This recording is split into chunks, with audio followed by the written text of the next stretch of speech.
Hello everyone, this is Andrew. Welcome to Keen on America. On July 4th, 2026, America will be 250 years old, an anniversary that will, no doubt, be greeted with a mixture of celebration, contemplation, and resignation. In Keen on America, Andrew talks not just about the American past and present, but also speculates on its future. What, Andrew asks, will be the 21st century fate of this now venerable American republic?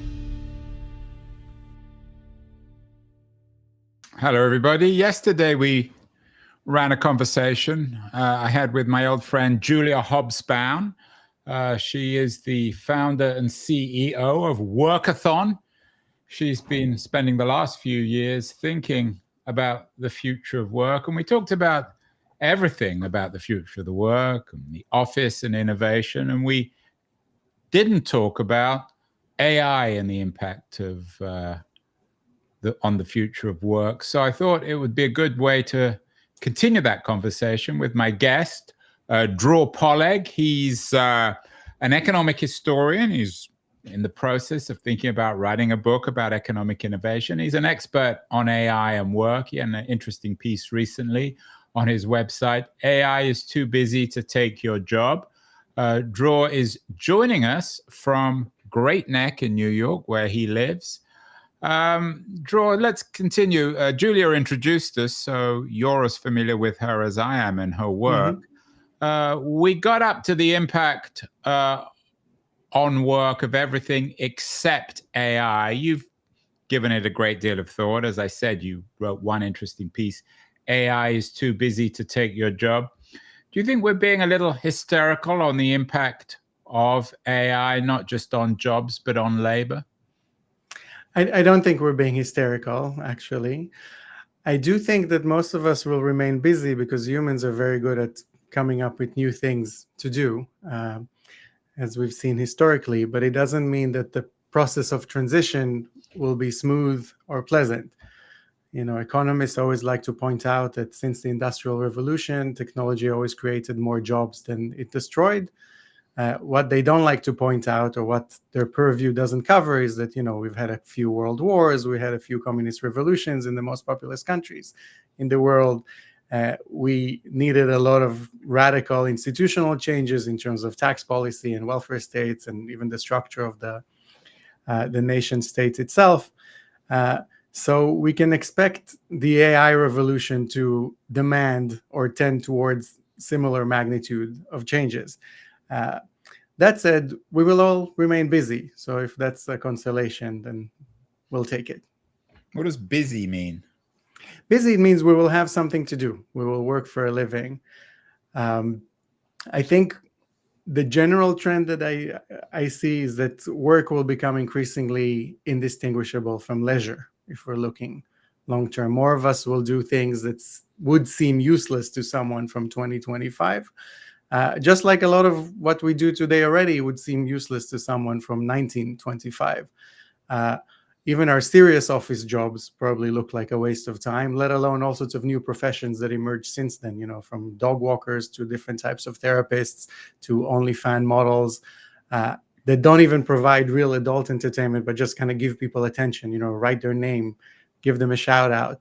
I think we'll see more of these types of jobs, basically giving each other attention, helping each other know that we exist, and sharing with each other more and more specialized and granular types of, again, attention of service that only we can give to each other, or that we would pay a premium for a human to provide to us, even if a machine can provide it as well. We're competing, of course, Dror, with machines, with bots. I often ask this of my guests who come on the show to talk about AI. You look like a nice-looking fellow. I've never met you in person. You claim you're communicating to me from Great Neck, New York. How would you convince me that you're not a bot? I don't know. I mean, we have real friends in common, so that helps. Me in particular, my line of work is actually giving talks in real physical events, which is something that I think will remain really, really relevant and even grow in importance and in terms of its share of general spending. And I think in terms of cognitive ability, we still have a certain edge in how we synthesize ideas and how we present them, but not for long. I mean, I expect AI to be able to produce similar quality of ideas very soon. The difference will still be that it will not know yet that it's producing them. So it will still require some sort of brute force mechanism, just like you have on YouTube or TikTok today, where you produce a lot of stuff and then you don't know what will end up rising to the top or resonating or appealing to people. But the ability to produce some stuff that will be appealing already exists, I think, in the crowd. And I think with AI, we'll see a similar process. So they will not be as good as what researchers term one-shotting, kind of like if you just ask me to present an idea or to come up with a theory with one shot, it'll be harder for them. But to come up with 10,000 theories and kind of figure out how to test them quickly on humans and see what resonates, I think that they're already close to doing as well as the best humans and better than the best humans in certain fields. And kind of a corollary of that is that the stuff that will rise to the top is not necessarily the stuff that humans currently produce really, really well. It might be stuff that is appealing to humans for other reasons, just like we're seeing in the media landscapes. The most popular or most impactful works of video creation or music today are not necessarily the peak of human ingenuity. They're the peak of human engagement farming, in a sense. So we'll see more of that, but I think there'll remain a lot of room on the other side of the spectrum for things that are unique, that are very human, that are synthesized in a unique human way. But obviously not everyone can be the next Yuval Noah Harari or Malcolm Gladwell.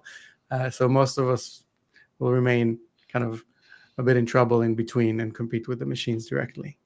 Well, you're directly competing with Harari. You're originally from Israel. Mm-hmm. You are a historian like Harari. How would you historicize AI, Dror? How big a deal is it? You're talking to me from your office in Great Neck, New York. Mm-hmm. I can see behind you that you have a picture of a man, an American, standing on the moon. Is it as significant or perhaps more significant than that in terms of its achievement in economic terms or in technological terms?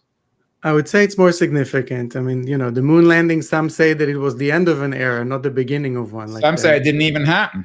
Yeah, but I mean, economically, it's pointed as the beginning of the great stagnation rather than a beginning of a technological boom. It's kind of a culmination of 100 years of innovation from the end of the 19th century to around late 60s, after which we didn't invent too many new things and didn't propagate too many new things and even stopped building the new things that we did invent when it comes to energy or innovations in other fields. So AI will definitely be more significant. I think it's at least as significant as electricity and electrification. And in many ways, wow, it is more of a utility than anything else, for better or worse. So it will flow like water and it will affect everything. But it will take time to propagate. Even something like the internet, which has been around for a while, many organizations haven't figured that out yet and haven't rolled that out properly and haven't adapted their business models or management methods to make the most of it or to defend themselves against it. So with AI, it will take even longer. Yeah. One of the pieces you wrote that was interesting is, are we in a bubble, particularly an AI bubble? As an economic historian, of course, you're very familiar with the work of Carlota Perez, Mm-hmm. who argues that bubbles and progress go together, that the great technologies and the great step forwards for humanity are almost inevitably accompanied by a bubble. Do you agree with Perez in her understanding of economic and technological history? In broad strokes, yes. I mean, you can see, again, the internet, a lot of the infrastructure that we've enjoyed for the past 15 years, a lot of it was built by overcapacity in the late 90s by people that invested a lot of money and didn't get a return on their investment. Railroads famously at the end of the 19th century barely made money ever and still barely make money, and yet had a dramatic impact on the world. And likewise, a lot of things that happened in between. I think what's unique in our era, and that's what I wrote about in that piece that you referenced, is that it's back then, there were bubbles, but we kind of knew that we're in a bubble. It was possible to see when the book value, the value of the actual stuff within the companies that we invested in, diverged widely or wildly from the financial value that the market ascribes to it. Today, because our economy depends much more heavily on intangible assets, things like lines of code or pieces of content or relationships within a network or various other kinds of know-how or of things that are intangible in terms of the differences between, like, inputs that kind of look the same but are very different, like the Brad Pitt and someone that looks like Brad Pitt. It's hard to define what the difference is between them. Or, the Facebook or the MySpace, it's hard to define in terms of functionality what's the difference between them. But in terms of value, there's a huge difference. And because our economy depends so heavily on intangible assets, it's very hard or actually impossible to see when the value diverges. So, when I look at the source code of iOS or the design for Nvidia's current chip, I don't know if it's worth $500 million or $500 billion or $2 trillion, because it doesn't have a clear book value, unlike, a piece of railroad or the inventory of Ford Motors in 1950, where, it had 200 billion worth of cars. So I knew that these cars will either be sold or they'll be discounted or they'll be scrapped. And even if they're lost completely, I know more or less what I'll get. And if they succeed, I know that 200 billion's worth of cars are not going to be sold for 2 trillion, because that's impossible. Maybe they'll be sold for 20% more than their book value, but not much more. Today, the variance in terms of what goes in and what comes out is on multiple orders of magnitude. And again, it's very, very hard to tell in advance what something would be worth. And even after you know what it's worth, it's very hard to explain why it is worth that. So both the successes and the failures are much harder to compute, which is essentially the topic of my next, my upcoming book. We've had many skeptics of AI on the show, people like Gary Marcus, others who even argue that we're about to experience what they call an AI winter. You obviously disagree. For you, if AI is going to be a bigger deal, and quoting you, than electricity, then what do you make of AGI? Is that AGI inevitable, or is that beside the point? So one, the winter and the impact are not incompatible. A lot of companies resisted electrification because they were used to working in different ways. As I mentioned, the railroads and even electricity, a lot of these companies barely make money. And even today, electricity companies don't make money or barely make money, even though electricity is very, very important, let alone things like water or other stuff that is important that barely makes money. So, a financial reckoning does not mean that the impact on society will be reversed or avoided. In terms of AGI, and my, let's say, I wouldn't even call it optimism, but my view on the deep impact of AI is not grounded in speculation about future possibilities. It's grounded in what AI can already do, and even could do 2 years ago, let alone today. Just propagating those capabilities into a lot of tasks that we do today can have dramatic impact over the next 20 years. Even if we invent nothing new, just, customer service, filing, injecting a little intelligence into all sorts of little automated processes can make a dramatic impact on the world already, even if we invent nothing else. And we're starting to see that impact.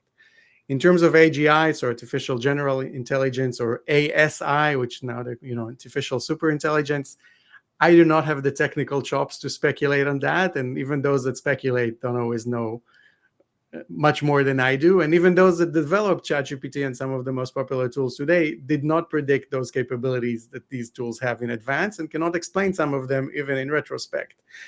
But what we do know is that, the more computing power you throw at these things, the more likely you are to make these kind of step jumps or kind of dramatic steps in capability. And we've seen that so far, that, using the same methods that were developed even 10, 15 years ago, just adding a little more compute, a little more memory, suddenly has these emergent properties that at some point it goes from being complete gibberish to being, sounding very, very intelligent. And I think it's most tangible when you look at image generating models. So if you look at something like Midjourney version 1 from 3 years ago, and you ask it to generate a photo of a beautiful redhead, you'll get some kind of like a weird looking creature, while 18 months later you get a beautiful photo that looks completely realistic. And it's exactly the same process, but at a certain point, just applying more compute to it kind of connects the patterns in a way that makes them impressive to us, and that are basically indistinguishable from reality, or from what a human would produce. But the bottom line, again, is that I think with the capabilities that we already have, we're in a position to have a dramatic impact on the world without inventing anything else. So speculation around AGI or non-AGI, to me, is a big distraction. That's not the question, and that's not what will determine the impact on jobs. It might determine the impact on other things. It will be like an alien invasion, or if it's really can do things that we can't imagine and manipulate us, etc. That these are different concerns. But in terms of labor and current work, the capabilities already exist to make a dramatic impact. Dror, you mentioned Midjourney. Where are we in the economic narrative? Are we at a pre-Netscape moment? Do we even know the companies that are going to change the world? Before Netscape, Google didn't exist. People talk now about the battles between OpenAI and X, and Google's Gemini, and perhaps Microsoft and Amazon. Are we at a point when the real stuff hasn't even been invented yet? Quite possibly. I mean, I'd say, we're around 1995, maybe earlier, maybe 2-3 years later, which is a dramatic difference. But we're definitely, even if those companies that will be dominant are already here, and some of them are definitely, Meta and Google, etc., have an important role to play in the future, and will still be big, and even much bigger in 15 years, probably. OpenAI likely as well. But I think, again, that AI itself and the products that will come out of it and how people will use it is definitely extremely early, at least 1995. And again, I think that the comparison to electricity is even more relevant than to the internet. So stuff will be built on top of it that we cannot imagine at all. While with the internet, we kind of had an idea of where it would go, whether it happens in 5 years or in 20 years. Everything that happened was already imagined, selling pets.com and Amazon and food delivery and online payments. It was all there in 1995, and video, but it was poorer. With AI, I think the realms of possibility are much wider. So we're definitely not close to the top of what will come out of it, and we're just at the beginning, I would say. Yeah. I'm not sure if that will calm people or make them more nervous, particularly when it comes to their employment, their careers, their skills. You wrote this interesting piece saying that AI is too busy to take your job. Energy is too valuable to waste on tasks humans can do. Should that reassure people? Explain what you mean. I think to some extent. I mean, that's on the more speculative side. So, I explore different dynamics that I think will be interesting that people are not thinking about. And that was the purpose of that piece. But basically, we're currently seeing that slight differences, like marginal differences in how much energy or how much compute you throw at a problem, determine whether you will win or not. And then the fact that you will win tends to, in today's market, tends to have a winner take most or winner take all dynamics, both in economic markets and, of course, in less economic questions like, missile defense, let's say, or energy, or eavesdropping on your enemies. Having slightly more compute and more energy to throw at that compute will determine who wins or who loses. So in a sense, you can think of AI as a machine that turns electricity into anything, into intelligence, into military power, into sexual pleasure, into entertainment.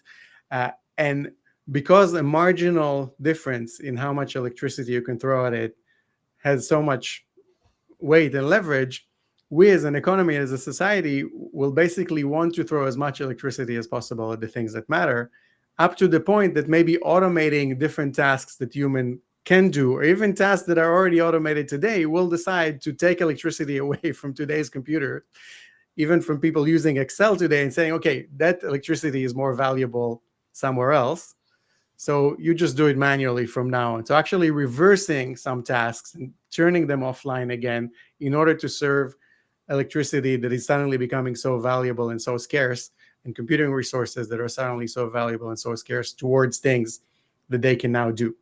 So essentially, if 20 years ago, the best thing you can do with electricity was, again, let office workers use it, partly because software didn't use that much electricity, and that wasn't the marginal constraint. Today, if it becomes a marginal constraint, suddenly you'll have to move electricity and compute resources away from a lot of tasks that humans perform, which is counterintuitive. It's a possibility. I'm not saying this is what will happen, but it's something that if you look at current dynamics, you might get there very quickly. We will have energy shortages very likely over the next 5 years because of how much resources AI consumes. And again, when we have shortages, we'll have to decide what's more important to us. And we'll see what we decide. Yeah, your narrative, you've used this term having more compute several times. Does that suggest, Dror, that companies, I know you've written extensively also on Nvidia, that a company like Nvidia in a way might be a better bet than an OpenAI? So far, it definitely has been. Nvidia is already the most valuable company in the world. Yeah, they just hit what, 4 trillion? Yeah. And I don't like to give investment advice, and I generally don't. And this is not investment advice. Well, I'm not saying necessarily investment, but just but with Nvidia in particular, in this new economy. Yeah, so with Nvidia, the first thing I did when I saw ChatGPT was buy Nvidia, and I wrote about it at the time. Because those are the shovels of the gold rush. Yeah. And indeed, demand exploded incredibly. They also know how to actually make money, unlike OpenAI, because OpenAI, again, they invest a lot of money. They build these new models. Just like the railroads, it's not even clear that the unit economics will ever work in developing foundational models. They're more similar to producing a Hollywood film. You spend tons of money on something that then either flops or succeeds. And even if it succeeds, it diminishes in value very, very quickly. And kind of, within a few months, it's either open source or something else comes out that is slightly better than it and kind of makes it redundant. While with Nvidia, they have a real business. They make money. They design chips. Other people make those chips. And there's incredible, insatiable demands for those chips. Whether this demand will continue, not a sure bet at all, I would say. Not because I don't think demand for AI will continue, but I think we'll find all sorts of new ways to optimize and to use different chips. Even OpenAI itself is already starting to rely on TPU chips, which are developed by Google for their own internal use. Generally, I think because the demand for intelligence, I think, will be insatiable, because you can turn it into almost anything that humans value. I think we'll have a Jevons paradox type of dynamic, where the more supply you have, the more demand we will find for it as humans, at least as far as the eye can see. But that doesn't mean that Nvidia can just keep growing and growing. I mean, especially at the prices that it is at now. I mean, I'm happy I invested in it, but I wouldn't say, that's the first thing you should buy today, because it's already...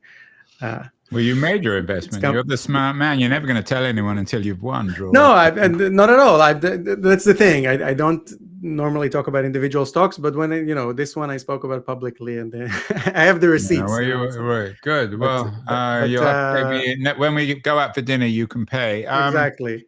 I'm pleased that you include. You're slightly bullish on Google, because my wife works for Google. Yeah. The politics of all this are complicated. The implications are enormous on all sorts of fronts: monopolies, regulation. But in terms of your narrative of having more compute and treating AI like electricity, in your view, is the most immediate political ramifications environmental? I don't know if the most immediate, because there's so many ramifications, right? Geopolitical, military, economic, social. Obviously, in terms of the discourse and disinformation, and then and even kind of existential and psychological, in terms of who we are, what is our purpose, what is real and what is not. But I think the main environmental impact so far is actually really bringing back nuclear energy towards the mainstream. Google announced an investment in that. Yeah, Google and Microsoft and Meta and governments themselves, both in the US and even in Europe, are kind of coming back to the idea that, we have this source of clean energy. It has its trade-offs and risks, but we basically can't afford. It's either that or go back to coal, and even going back to coal won't be enough. We kind of need everything solar and wind and maybe some fossil fuels and as much nuclear as we can build. And I think ultimately the main driver will be, and already is behind the scenes, geopolitics. I think the wars of the future will be won by who can produce more electricity. Energy always played a big role, but now it's electricity specifically. And again, if you have more electricity, you can crack the codes, you can get your missiles to hit, you can manipulate the messages on the other side, and you can defend against all of those things happening to you. And it's really ultimately a battle of electricity resources against other electricity resources more than anything else. So I think we'll see a huge energy production boom. We're already seeing it, but I think we'll see even more of that. And that's the main kind of environmental impact. Does that mean that you are saying that perhaps the Chinese strategy of investing in Africa and cobalt and other rare minerals might not be the wisest strategy? No, I don't. That's part of it, but mostly they're building a lot of solar, they're building nuclear, and they're just building, period. In America, let alone in Europe, we're just not very good at building stuff anymore. It takes us lots a of books time. have been written about that. Yeah. Ezra Klein, we've had books. Right, and my friend Derek about Thompson. Why we can't build stuff anymore. And we need to build much more. And we've also found out that when you don't build, you even forget how to build. So it's not just a question of, doing it slowly, doing it this way, doing it that way. It's like knowing how to do it at all is something that you have to keep building in order to know. And also that a lot of innovation is accumulated during the doing. That kind of traditional distinction between, we know how to design, we have the IP, we don't need to produce it. As we've seen, when you let others produce your stuff for you, one, the IP, they can steal it very easily, and B, they learn all sorts of things that you're just not learning, and C, you're forgetting how to do stuff that you knew how to do 20 or 30 years ago. There's a fantastic book called Apple in China that recently came out. I don't know if you interviewed, I think Kevin McCarthy is the author. Highly recommend. I've heard of the book. I haven't had him on the show. And it's a book, beyond the topic of Apple in China, it's really a book about how the world works and what happened over the last 40 years. Again, in terms of all sorts of terms that used to mean one thing and now mean something else, in terms of outsourcing and assets and design and, what happens where and who owns what. And it really shows how Apple basically taught China how to do a lot of things, embedded a lot of engineers, invested in a lot of capital equipment that doesn't exist even in the US for its suppliers. So it doesn't appear on Apple's books, but it's essentially stuff that was built by Apple, controlled by Apple, and then gradually trained more than 20 million different employees on how to do different things. And these employees are now building stuff for China and others, and doing things that Americans have already forgot how to do. So I don't remember how we ended up on this topic, but basically with energy. So we have to build. We do have to build, and you're certainly not the first or the last person to make that argument. You talk about stuff changing, this technology resulting in different ways of doing and seeing things. It's certainly been an impact on ethics as well. You had an interesting piece entitled "Today It's Cheating, Tomorrow It's Fair." How is this technology, this new electricity, or something that you say is an even bigger deal than electricity, how's it going to change our sense of morality and what is and isn't cheating? Yeah, that's tricky. Today already, I think most people are using ChatGPT in schools, in workplaces. I think. Do you use it? Of course I use it, yeah. But not in this conversation. You're not in this conversation. I'm all organic with you. But I actually use it more as a psychological aid than anything else. Not in terms of talking about my problems, but in terms of having a colleague to bounce ideas with, in terms of getting constant feedback, because my work is mostly done alone. And also in terms of getting my hands around my own ideas and my own drafts, kind of asking, okay, where did I say this? Am I repeating myself? What was that thing that, I said 40 pages ago that I forgot about? Or accessing things that I already know, but kind of that are the tip of my, McLuhan said something about horses and automation. What was that? Or, was it him or was it, Max Weber or somebody else, and it's very good at helping me with stuff I already know. So again, it's more leverage than kind of starting from zero. You're using it as a kind of an additional mind. Yeah. And again, and a colleague and someone to give me feedback and kind of, well, when you need that little segue or like that, I wrote everything and I just need one word to connect it. It's that I could spend 5 hours on.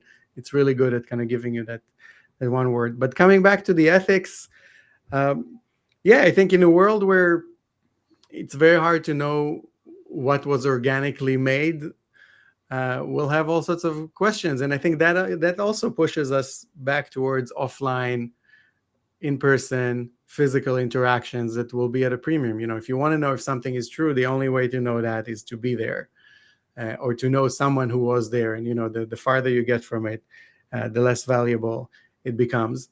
And soon, even our physical interactions will be mediated more through technology, whether it's with smart glasses or, all sorts of things, it's devices that will be around us. So it'll be tricky, but I think at the moment, at least, partly because we already don't know what's true and what's not, we as a society, it seems, have embraced this kind of nihilistic approach that, whatever happens doesn't matter so much anymore. It doesn't matter what our president does or what certain people say. It could have been fake. We can decide, we basically decide whether it's fake or not based on whether it fits our political ideology or our side of the argument, which I think is kind of not a great place to be at as a society. And I hope we'll kind of transition to something beyond that. I think we will. I'm sure we will. I just don't know how long it would take or what it would look like. I mean, with print and other inventions, we developed all sorts of new institutions to, meet the scale of industrial and media production. And we'll need to develop new institutions here as well. I'm not sure where they are. I'm going to throw another strange curveball at it and say that I think in the world of crypto, actually, there are all sorts of experiments with these type of institutions that basically try to fight fire with fire in terms of verifying the authenticity of certain things by making that authenticity dependent on expending a lot of energy, for example, and computing power in order to fake that authenticity, which makes it kind of non-economic to fake something, which is kind of the basic rationale behind Bitcoin and Ethereum and other blockchains. So I think there's a lot of conceptual ideas there that are probably very important for the future, which doesn't necessarily mean that what has been built so far is going to win or become important. But I think that's one of the places where I like to look at potential solutions. Kind of how do we leverage the same scale of power to meet those new problems? I mean, in terms of, and again, borrowing your language, fighting fire with fire, the biggest issue for us still is, as human beings, is even if you're right that AI might be too busy to take your job, we still need to protect ourselves, to invent and reinvent and rebuild ourselves. Because as you say, tomorrow it's going to be fair, where today we think it's cheating. What do we need to focus on? You had an interesting post about the future of work is funny. Should we all be thinking of becoming comedians or learning humor, learning to somehow get beyond the machine, this thing that you say is going to be more effective, more influential than electricity? Will AI ever be funny? I think it's already funny. And again, both in terms of one-shotting jokes and definitely in terms of producing 100 things, throwing them at the wall, and then figuring out how to determine what is actually funny and what resonates. I think what we should do as humans, one, be curious and keep learning, as corny as it sounds. Second, definitely developing interpersonal skills will be at a premium in you mean in learn the world. how to talk to one another and look each How other to in talk the to one eye. another, how to strike a conversation, how to start talking to a stranger, how to be funny and charming, but again, not like in terms of how to win friends and influence people in like a fake way, but really how to just connect with other people and kind of How to be human and understand them, exactly, to kind of reacquire. And that's sort of the problem and the solution at the same time. The only way we can survive here is by being human, and the only way to be human is be human. And it's, although and most maybe, of us are still a bit lost with that, it seems. I don't think we should all become comedians or we should all become influencers, But I think we should all definitely strive to become much more matchable, meaning make it easier. The internet is a matching machine. AI intensifies that, and you want to make it easier for the people who value whatever you're providing more than anyone on earth to find you. So you need to plant a flag. Posting content is an easy way to do that, which again doesn't mean you need to have a huge newsletter. It doesn't even mean you have to have a newsletter at all. It could be your GitHub profile, it could be academic publications, it could be all sorts of things that you do in order to make it easy for people who might be interested in you to find you. And it could also be a physical thing. Going to the place where people like you might hang out is a great way to do that. And it's still a great heuristic and kind of like an old algorithm that I think will become more valuable with time. Just the notion of I'm just going to walk to the place where I'm most likely to meet people who are interested in what I'm interested in. I think as the internet came along, it became more efficient at matching people. But as it becomes bigger and noisier and definitely full of AI-generated content, you're going back to that old algorithm of saying, certain types of Brooklyn or certain streets in Tokyo have people that are interested in exactly what I'm interested in, and I'm more likely to find them there than on Facebook or LinkedIn or Twitter. Of course, not everyone has the privilege to be able to walk or fly to those specific regions, but there'll be similar versions of them, I think, popping up again in different parts of the world. So there's that too. But maybe that's my most optimistic take. We mentioned Yuval Noah Harari. He has that notion of the useless class, right? That soon most people will not be necessary and the world will not need them because the technology plus a few geniuses will be able to produce everything. My view of the future is actually exactly the opposite. I think that in the future, everyone will be valuable and almost any activity would be valuable because we will not have any idea what is or who is valuable. So it will become harder and harder for us to determine what needs to be done and who needs to do what, which means that as a society, we will need as many people as possible to constantly do whatever they feel like, create whatever they want to create, launch whatever they think is interesting, and provide feedback on stuff that other people are providing in order to even determine what is economically valuable. So the same dynamic that you see today on YouTube or on TikTok, where most people consume, but their consumption is itself part of the business production process, like the feedback that they provide and the little things that they upload, even though only 1% or 0.1% of it is actually valuable, it's impossible to know in advance which piece of content or which piece of feedback would be valuable. And this same dynamic is now coming to other fields. We're already seeing that with software, because with AI, people develop many more apps and launch them more quickly. And it's impossible to know in advance which ones will be valuable and successful. So the same kind of YouTube, TikTok algorithmic dynamic is coming to software and soon will start affecting hardware as well, which means that as a society, we now have a new rationale to ensure that everyone is healthy, that everyone has basic educational skills, that everyone can keep kind of throwing the dice and launching things and trying new things. Because as a system overall, this is beneficial to all of us. And in a way, our economy depends on their ability to do that. So if in the industrial era, you had that social contract of the industrial machines and industrial factories need a mass of people that are educated and healthy that are going to do exactly the same thing in the same place every day, I think we're going to go towards a world where there's a new social contract where society needs as many people to be healthy and with at least some basic skills in order to constantly experiment and try to launch new businesses and serve each other in different ways. And we'll kind of build institutions that enable that and facilitate that. So both very different from what we have today, but also I think kind of a possible optimistic vision that I try to convince myself is realistic. It is certainly very optimistic compared to Harari's. You talk about becoming more matchable. I remember in the beginnings of the internet, there was a website called Mashable. Maybe you should develop an app called Matchable, Dror. That might be excusing the pun. There's Match.com, the owners of Tinder. Matchable, right? We've heard of that one. That may be more of a good draw. Speaking of institutions, how does history work? You claim you're an economic historian. You talk about the need for these institutions that will somehow come out of our behavior or lack of behavior. Mm-hmm. You talk about people wanting to go and meet people. There's an epidemic of loneliness, so they're all now going to meetups in Brooklyn or Washington, D.C. or San Francisco. Do institutions come out of those human needs, or do those institutions create the human needs? How does history work in that sense? I'm not a technological determinist, but I definitely think technology plays a big role, and kind of the basic production function of the economy plays a big role.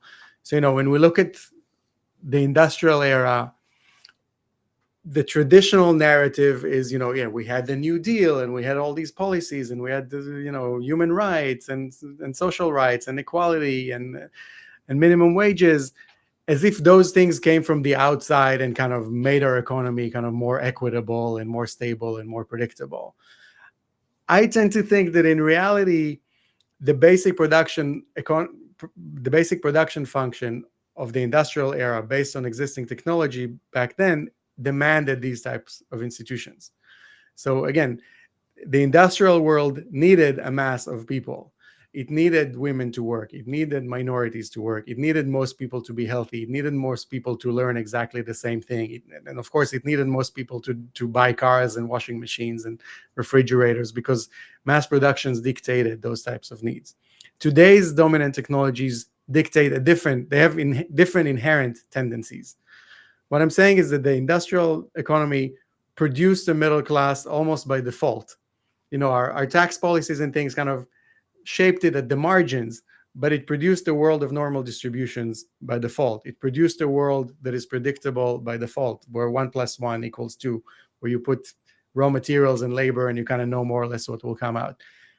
A world of intangibles today with software and stories has completely different inherent tendencies. It produces inequality, extreme inequality by default. It doesn't require anyone to do the same thing as anyone else by default. So it has different inherent tendencies, but it doesn't mean that we should just accept these tendencies and say, okay, we'll just live in a society where, the income distribution is power law. We need to build institutions that embrace that. At the same time, if we just try to force the old solutions on these new problems, we're going to fail as well, because we're going to choke our ability to create any growth. And we'll also just constantly get disappointed by the failure of our policies. Okay, we'll increase taxes even by 20% or 50%. That alone is not going to change much. And that's not going to make everyone suddenly, go back to work in a factory like their fathers or grandparents used to, let alone whether they, that they don't even want those types of jobs. So I do think that institutions emerge because of technological changes through an evolutionary process. Not that technology immediately dictates it, but it kind of dictates what will end up working and lasting and growing. And I think that we'll need completely different institutions from the ones we have, whether it is in management and how we treat people and how we pay them, or in government and even in intra-government and kind of international institutions. I don't want to speculate too much on what they would look like, but they'll be very, very different. They certainly will. Final question. I know you're in the process of thinking of writing a book about the non-linear I'm not thinking of writing it. I'm writing it. Well, you are writing it. The publisher for it, yeah. My take on what you're saying is it's not a very optimistic take on the future of democracy. Is that fair? Are we done with democracy, Dror? Is that just a feature of the industrial age where we needed mass society for one reason or another? I don't think we're done. It's definitely a big feature of mass society and of industrialization. I think, and that's part of the effort that I'm trying to do in my book, is to find this new synthesis, this new rationale for it, not just in order to convince myself, but in order to really understand where we're going. So I'm not sure I would give up on it so quickly or kind of discount it so quickly, because ultimately, in a way, particularly when you look at America, let's say, the first mass and still the greatest democracy, I would say, warts and all, in a way, America's founding ideals and even federal structure are more suitable to the future than they are to the present and to the world of the 1950s. That notion of you have a few basic rights that enable people to experiment, that assume they have a certain God-given dignity that they have regardless of anything else that they do or where they came from or what they achieved, and that enables this institutional competition between cities, between states, but within very, very hard conceptual constraints, which is the Constitution. I think is a system that actually fits this dynamic world better than most systems that have been designed since or before. So I think there's still hope. And also, maybe most importantly, a system that ultimately takes pride in its own ideals, and that at least originally assumes that its goal is to be like a shining city on a hill, to stand by these ideals that attract the best talent, that enable people to have the opportunity to basically reach for the stars, the moon here behind me. I think that idea of giving people some kind of ideal to aspire towards is going to just become more important. I'd say it's unfortunate that our current government doesn't seem to understand the importance of these ideals, even just in terms of performance and theater. But I think they'll make a big comeback, and they're as important as ever. So I think I'll be optimistic on this point as well. So there's a future of the American dream, maybe even bigger future than the past. The book is on the non-linear economy. I hope you got a sexier title than non-linear economy. This is not the title of the book. Well, you have to come back on, Dror. When's the book going to be done? Have you written it yet? I'm writing it, but it's a big publisher, so going to be done by next week. Next week, no. Maybe the week after. Next week, next year, maybe. Okay. Well, when the book's done, you have to come back on, because your ideas are interesting and original, and are in vivid contrast to Harari. So thank you again, Dror. Best of luck with the book. Thank you, Andrew. I appreciate it. Because what you're saying is important, and other people will be saying similar things. Thank you. I appreciate it.